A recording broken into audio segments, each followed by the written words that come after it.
오늘 우리 앞뒤 좌우 성도님들에게서 이렇게 인사했으면 좋겠습니다. 하나님의 은혜와 평강을 누립시다. 이렇게 인사합시다.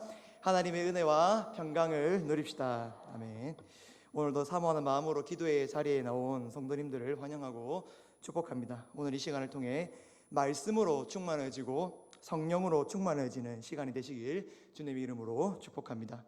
저는 오늘 설교를 앞두고 어떤 본문으로 설교를 할지 정말 많이 고민하고 기도했습니다. 그러던 중에 지난주 성경대학 세미나 때 제 마음에 딱 들어온 그런 단어가 하나가 있었습니다. 바로 정체성이었습니다. 출애굽기 말씀을 보시면 하나님께서 시내산으로 이스라엘 백성들을 부르십니다. 그리고 거기서 언약을 맺으시고 그들의 정체성을 바꾸어 주십니다.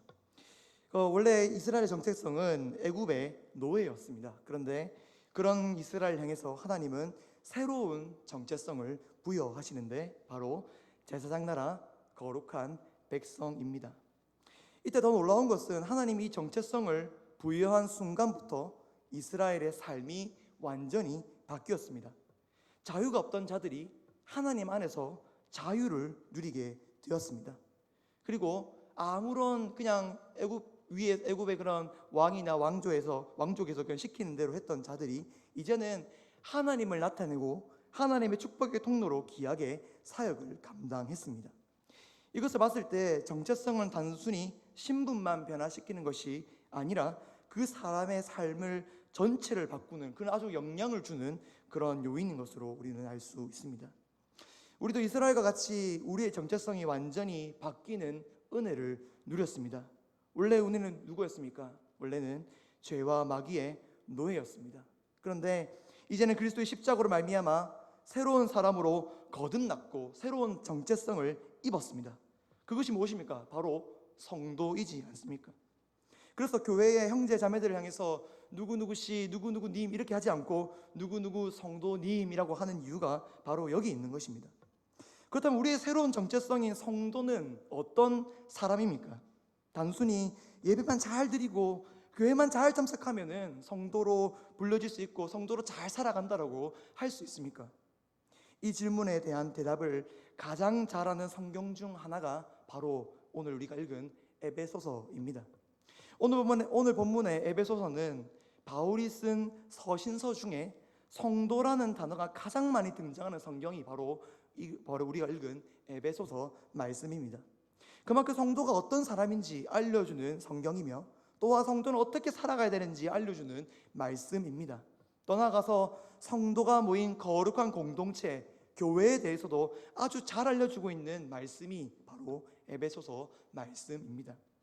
앞으로 저와 함께하는 에베소서 말씀을 통해 다시 한번 내가 하나님의 거룩한 백성, 성도임을 확인하고 확신하는 그런 은혜로운 시간이 되시길 바랍니다. 그리고 앞으로 어두운 세상을 살아갈 때 내가 성도라는 그 확신과 믿음을 붙잡고 세상의 빛과 소금으로 살아가는 성도들 되시길 주님의 이름으로 축복합니다. 먼저 에베소서 말씀을 본격적으로 들어가기 전에 에베소서에 대해 간략히 설명하고 본문을 보려고 합니다. 에베소서는 제목 그대로 에베소 교회에 쓴 편지라는 뜻입니다. 이 편지의 저자는 우리가 읽은 1절에서 알 수 있듯이 사도 바울이 쓴 편지입니다. 이 편지를 쓸 당시 바울은 로마 감옥에 수감되어 있었습니다. 그래서 바울이 감옥에서 썼다고 해서 이 서신을 옥중서신이라고도 부르기도 합니다. 에베소서의 수신자인 에베소 교회는 세워지기 어려운 곳에서 정말 귀하게 탄생한 교회였습니다. 에베소라는 도시는 지중해에 인접해 있는 항구 도시였는데 그래서 그런지 자연스럽게 사람들의 왕래가 잦았고 그에 따른 영향으로 여러 상권들과 무역이 일어났습니다. 그래서 에베소는 경제적으로 부유한 도시였고 인구도 당시 20에서 25만이나 될 정도로 대형 도시로 성장했으며 나중에는 로마 제국의 주요 도시 중 하나로 발전하기도 합니다. 그러다 보니 에베소 사람들은 매우 세속적인 삶을 살았습니다. 그리고 세상의 쾌락과 방탕함에 빠져서 살았던 사람들이 바로 에베소 사람들이었습니다. 더 나아가서 에베소에는 여러 가지 우상들이 있었는데 그 중에서도 가장 성행했던 우상이 바로 아데미라는 우상이었습니다. 아데미는 다른 말로 아르테미스라고도 하며 그리스 로마 신화에서 달의 여신이자 처녀의 여신이 바로 아데미였습니다. 이 우상을 당시 에베소 사람들이 얼마나 크게 숭배했는지 아주 잘 보여주는 건물이 있습니다. 바로 사도행전 19장에 나오는 그 아데미 신전이었습니다. 포크레인이나 아무런 공사 장비 없이 무려 수용 인원 2만 5천 명이나 수용할 수 있는 이 거대한 건물을 그 당시 지었습니다. 우리 울산 지역에 보면 울산 문수구장이 있지 않습니까? 그 문수구장이 제가 알아보니까 4만 3천 명이 들어갈 수 있더라고요.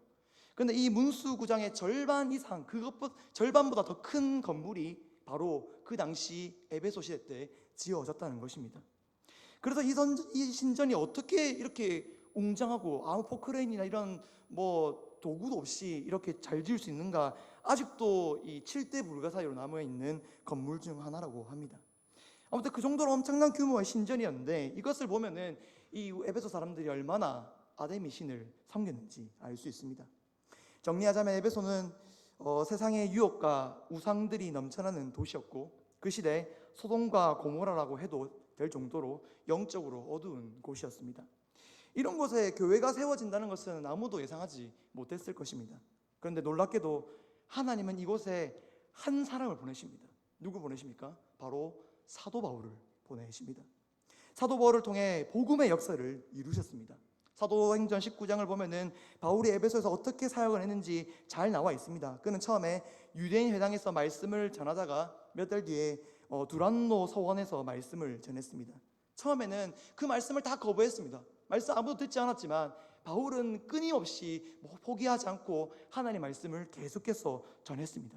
그러자 어떤 일이 났습니까? 시간이 흐르고 흘러서 유대인, 헬라인 가릴 것 없이 많은 에베소 사람들이 자신의 삶을 회개하고 주님께로 돌아오게 됐습니다.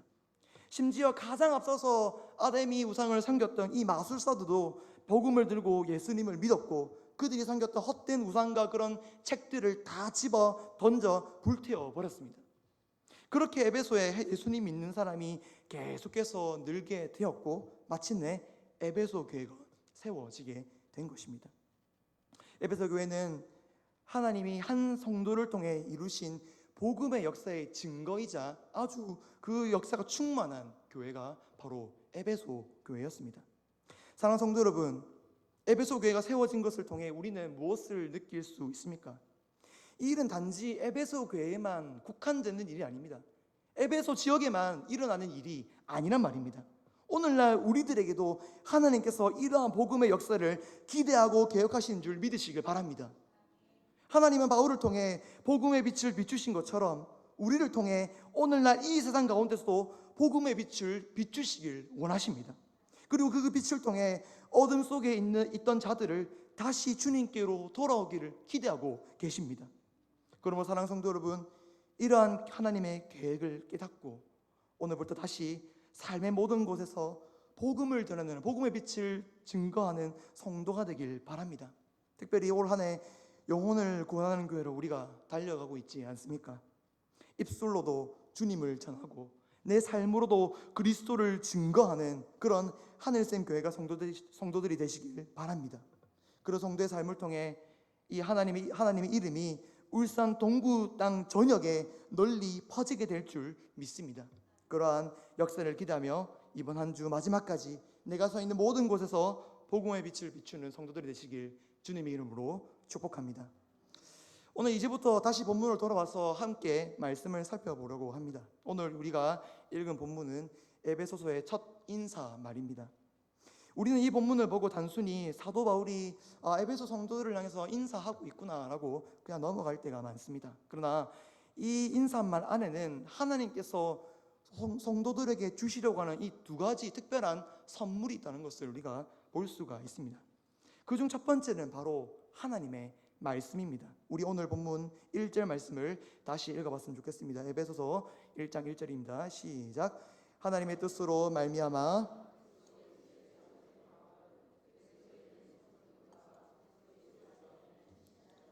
편지하노니. 아멘.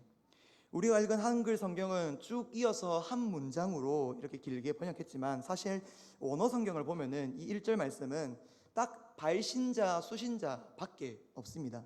하나님 뜻으로 그리스도 예수의 사도가 된 바울이 에베소에 있는 성도들과 그리스도 안에 있는 믿음의 사람들에게라고 그냥 이렇게 언어 성경은 나와 있습니다.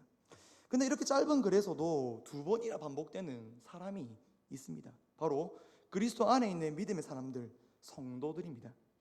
발신자인 바울은 한 번 나오는 반면에 수신자인 에베소 성도들은 그 짧은 한 절에서 지금 두 번이나 등장하고 있습니다.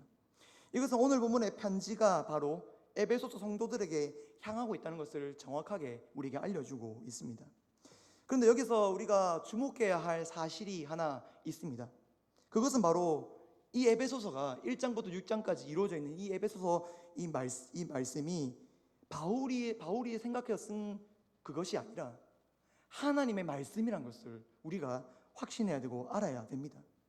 따라서 하나님은 지금 사도 바울의 편지를 통해 에베소 교회 성도들에게 말씀을 주고 계시다는 것을 우리는 알아야 됩니다. 그런데 왜 성도들에게 말씀을 주고 계십니까? 왜냐하면 오늘 본문의 에베소 성도들은 말씀이 정말 필요한 존재들이었기 때문입니다. 앞에서 말했듯이 에베소에는 많은 우상들과 세상의 유혹들이 있었습니다. 그래서 에베소 교회 성도들은 이러한 우상들과 유혹에 대해 계속 싸워 나가야 됩니다. 나아가야 했습니다. 그래서 에베소 성도들에게는 하루하루가 아마 영적 전투였을 것입니다. 매일의 전투에서 어쩔 때는 이길 때도 있었지만 어쩔 때는 패배하고 세상 앞에 넘어지는 그런 성도들도 있었을 것입니다. 이런 삶이 계속 반복되다 보니 에베소 교회 성도들은 세상의 삶을 통해 매일 영적으로 혹은 육적으로 지쳐가고 있었고, 무엇보다 다시 일어날 힘이 필요한 사람들이 에베소 교회 성도들이었습니다. 이때 하나님은 에베소 성도들에게 무엇을 주십니까? 바로 말씀을 부어 주십니다. 근데 왜 말씀을 주십니까? 아니, 하나님, 우리에게 힘내게 하는 것들 여러 가지가 있지 않습니까? 음식도 있고 돈도 있고 다른 친구도 있고 많은 우리에게 힘내게 하고 있는 그것들이 많은데 하필 왜 말씀을 주십니까? 왜 다른 것이 아니라 하나님의 말씀을 이 바울의 편지를 통해서 우리에게 주고자 하십니까? 그것은 바로 성도는 말씀을 먹고 사는 존재이기 때문입니다. 신명기 8장 3절을 우리 같이 읽어봤으면 좋겠습니다. 신명기 8장 3절입니다. 시작. 너를 낮추시며 너를 줄이게 하시며 또 너도 알지 못하며 내 조상들도 알지 못하던 만나를 내게 먹이신 것은 사람이 떡으로만 사는 것이 아니요 여호와의 입에서 나오는 모든 말씀으로 사는 줄을 내가 알게 하려 하심이니라. 아멘. 하나님이 만나를 주신 이유가 이 본문에서 뭐라고 나옵니까?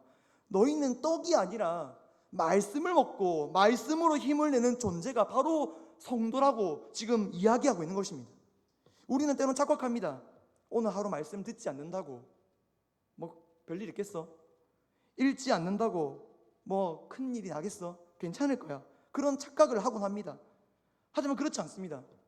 성도는 말씀 없이는 단 하루도 살아갈 수 없는 존재임을 기억해야 됩니다.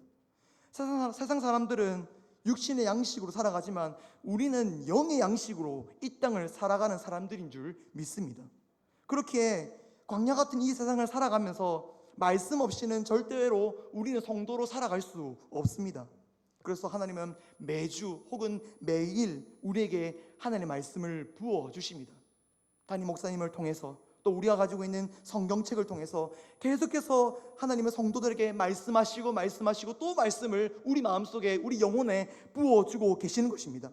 그리고 그 말씀을 통해 우리를 위로하시고 이 세상 가운데서 다시 한 번 더 힘내서 성도로 세상의 빛으로 살아가라고 이렇게 세워주시는 것입니다. 그런 사랑하는 성도 여러분, 혹시 여러분들 가운데 세상을 살아가다가 쓰러진 자들이 있습니까? 혹시 넘어진 자들이 있습니까? 그렇다면 다른 곳이 아니라 말씀의 자리로 나오시길 바랍니다. 말씀이 있는 곳으로 오시길 바랍니다. 그곳에 성도에게 주어진 위로와 회복과 힘이 있는 줄 믿으시길 바랍니다. 그렇기 때문에 말씀을 더 가까이 하는 성도가 되길 바랍니다. 말씀의 자리에 나아가기에 먼저 힘쓰시고 읽는 것뿐만 아니라 우리가 시간을 내어 큐티하는 성도가 됐으면 좋겠습니다. 우리 교회 가운데 정말 귀한 공동체가 있지 않습니까? 큐티망이라는 그런 귀한 공동체가 있습니다.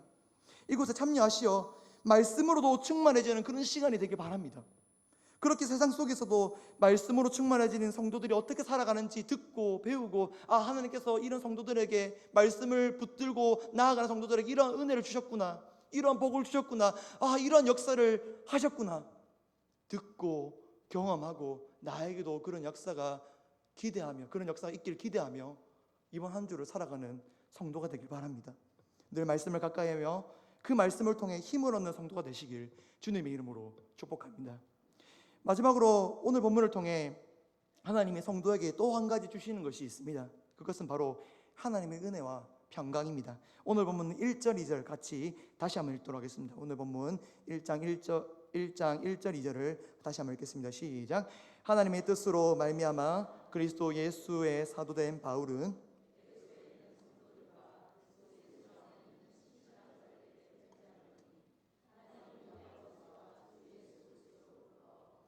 평강이 너에게 있을지어다. 아멘. 오늘 본문에 나오는 하나님의 은혜와 평강은 무엇입니까? 너무나 많은 의미가 있어서 제가 다 설명하면 오늘 밤을 새고도 남을 것 같습니다. 그렇지만 은혜라고 함은 하나님께서 우리에게 값없이 주시는 것을 의미합니다. 다시 말하면 자격 없는 우리에게 아무 대가 없이 주시는 그 행위와 그것을 바로 은혜라고 합니다. 또한 평강은 하나님과의 관계 속에서 부어지는 평안을 의미합니다. 세상이 주는 평안은 일시적이지만 하나님의 평강은 지속적이고 영원합니다. 그런데 오늘 본문의 인사말은 이 에베소서에만 등장하지 않습니다. 갈라디아에서도 등장하고 빌립보에서도 등장하고 모든 서신서 맨 앞부분에 거의 대부분 이 하나님의 은혜와 평강이 있길 바랍니다 라고 인사하고 있습니다. 그렇다는 것은 에베소 교회 성도들에게만 주시려고 한 것이 아니라 이 땅에 있는 모든 성도들에게 하나님은 은혜와 평강을 주시기 원하신다는 것을 알 수 있습니다. 그런데 왜 하나님은 우리 성도들에게 은혜와 평강을 주시려고 하는 것입니까? 왜냐하면 성도가 살아가면서 말씀과 함께 또 가장 필요한 것이 뭐냐 물어본다면 이 은혜와 평강입니다. 인간은 매일 걱정과 염려를 달고 사는 존재입니다. 무엇을 입을까? 무엇을 마실까? 무엇을 먹을까? 어디서 잘까? 등등 삶에서 참 많은 걱정을 하는 존재가 바로 우리들입니다. 그런데 우리가 유독 걱정과 염려가 확 몰려올 때가 있습니다. 언제입니까? 다른 상황들이 있지만 바로 내 앞길이 막혔을 때 정말 많은 걱정과 염려와 두려움이 있지 않습니까? 내 앞길이 막힌 상황이 언제였습니까? 도저히 어디로 가야 할지, 어떻게 해야 할지 도저히 모를 때 여러분들 마음이 어떻습니까? 정말 괴롭지 않습니까? 정말 답답하지 않습니까? 하나님 어떻게 해야 됩니까? 앞으로 무슨 일을 할지 너무나 두렵고 걱정되지 않습니까? 예수님이 죽으신 이후에 이 11제자들이 그랬습니다. 자신들이 성심껏 따랐던 예수님이 죽자 제자들은 심히 걱정했고 두려워했습니다. 그래서 방문을 잠그고 유대인들을 피했습니다. 혹시 유대인들이 우리를 잡아 죽이지 않을까? 예수님처럼 십자가에 매달려 또 죽게 하지 않을까? 막 그렇게 걱정하며 그렇게 두려워했던 사람들이 바로 예수님의 제자들이었습니다. 정말 마음속에 여러 걱정들이 있었을 것입니다. 미래에 대한 걱정, 죽음에 대한 두려움, 그런 것들이 제자들의 마음을 감쌌습니다. 그런데 바로 그때 예수님이 제자들 가운데 나타나십니다. 그리고 제자들에게 나타나자마자 가장 먼저 한 말이 무엇입니까? 우리 요한복음 20장 19절 말씀을 같이 읽어봤으면 좋겠습니다. 뒷부분입니다. 요한복음 20장 19절 말씀입니다. 이르시되 너희에게 평강이 있을지어다. 아멘. 이 말씀을 통해 무엇을 알 수 있습니까? 예수님은 우리의 마음을 가장 먼저 살피시는 분이십니다. 분명히 예수님께서 제자들에게 막 예루살렘 성전 앞에서 또 여기 빌립보 가이사랴 앞에서 내가 죽고 사흘 만에 다시 일어날 거라고 몇 번이나 부활을 예고했는데 제자들은 그 말씀을 믿지 못했습니다. 그래서 부활하신 예수님이 나타나자마자 이런 말 하실 수도 있습니다.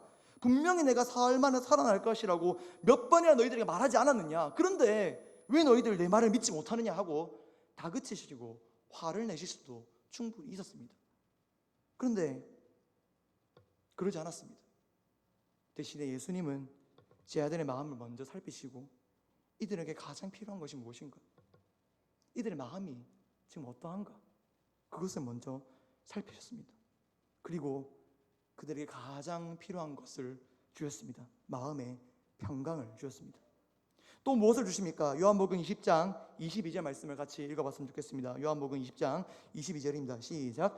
이 말씀을 하시고 그들을 향하시고 숨을 내쉬며 이르시되 성령을 받으라. 아멘. 무슨 의미입니까? 에스겔의 마른 뼈의 환상처럼 주의 성령을 통하여 다시 새롭게 하시는 은혜를 지금 부어주고 계시는 것입니다. 그냥 바로 너 성도니까 나아가라, 네가 힘들다고 그냥 그래 그냥 해라 이게 아니라, 그냥 하나님께서, 예수님께서 우리의 마음도 전혀 모르시고 공감하지 않으시고 그냥 보내시는 분이 아니라 은혜와 평강을 통해 회복하게 하신 후에 예수님은 다시 제 아들을 세상에 보내어 주십니다. 그리고 회복된 성도들은, 제 아들은 다시 주님의 일에 더욱 앞장서며 담대히 세상을 이겨 나갔습니다. 이 말씀을 보건대 성도에게 정말 필요한 것은 은혜와 평강입니다. 이 두 가지가 없이는 또한 우리도 성도로 살아갈 수가 없습니다. 더 나아가서 주님께서 맡겨주신 그 복음의 사역들, 영혼의 사역들 전혀 감당할 수 없습니다. 사랑하는 성도 여러분, 오늘 우리 성도들이 살아가면서 필요한 것은 무엇입니까? 물질적인 부유함입니까? 아니면 나를 지지해 줄 그런 힘과 권력입니까? 그러나 세상에 많은 것들이 있다 하더라도 우리 성도에게 필요한 것은 날마다 새롭게 하시는 하나님의 은혜와 주님께서 주시는 영원한 평강인 줄 믿습니다. 특히 신앙생활 하면서 제자들처럼 더 이상 내 힘으로 할 수 없을 때 어떻게 해야 할지 모르는 그런 절박하고 어려운 상황을 직면할 때가 우리가 있지 않습니까? 그럴 때마다 지금 이 말씀, 지금 우리가 이제 곧 읽을 말씀이 있는데 이 말씀을 붙들며 우리 하나님께로 나왔으면 좋겠습니다. 민수기 6장 24절에서 26절 말씀입니다. 우리 좀 길지만 한 목소리로 같이 읽었으면 좋겠습니다. 민수기 6장 24절 26절입니다. 시작. 여호와는 내게 복을 주시고 너를 지키시기를 원하며 여호와는 너의 얼굴을 내게 비추사 은혜 베푸시기를 원하며 여호와는 그 얼굴을 내게로 향하여 드사 평강 주시기를 원하노라 할지니라 하라. 아멘. 사랑하는 성도 여러분, 은혜와 평강을 베푸시길 원하시는 우리 하나님께 나아오시길 바랍니다. 날마다 하나님이 주시는 이 은혜와 평강을 누리면서 세상에 하나님의 거룩한 성도로 살아가는 그런 우리 하늘생교회 성도들 되시길 주님의 이름으로 축복합니다. 이거 없이는 살아갈 수 없습니다. 우리 힘으로 살아갈 수 있습니까? 우리 힘으로 이 사역들, 우리 힘으로 성도로 살아갈 수 있다고 생각하십니까? 아닙니다. 오늘 이 에베소서 말씀을 통해 하나님께서 우리에게 부어주시고자 하는 그것, 은혜와 평강을 바라보면서 날마다 그것을 달라고, 그것을 강구하며 나아가는 우리 성도 되시길 주님의 이름으로 축복합니다. 말씀 뵙도록 하겠습니다. 에베소서 말씀은 성도와 교회에 대해 말하는 하나님의 말씀입니다. 하나님은 우리를 성도로 부르시고 세상 가운데서 하나님의 거룩함을 나타내는 백성으로 살아가길 바라십니다. 그러나 그냥 우리 보고 성도로 살아가라라고 하지 않으시고 두 가지를 선물로 주시면서 하나님께서는 성도로 살아가라 하십니다. 첫 번째는 하나님의 말씀입니다. 말씀을 통해 힘을 얻고 다시 일어나 성도로 살아가길 원하십니다. 또 한 가지는 하나님의 은혜와 평강입니다. 걱정과 염려가 많은 세상 속에서도 하나님은 끊임없이 우리에게 은혜와 평강을 베푸시면서 매일 우리를 새롭게 하십니다. 내일 또 우리는 세상을 향해 걸어갈 것입니다. 그때도 우리에게 주실 것들을 생각하며 남은 한 주도 성도로 살아가는 저와 우리 하늘생교회 성도들 되시길 주님의 이름으로 축복합니다.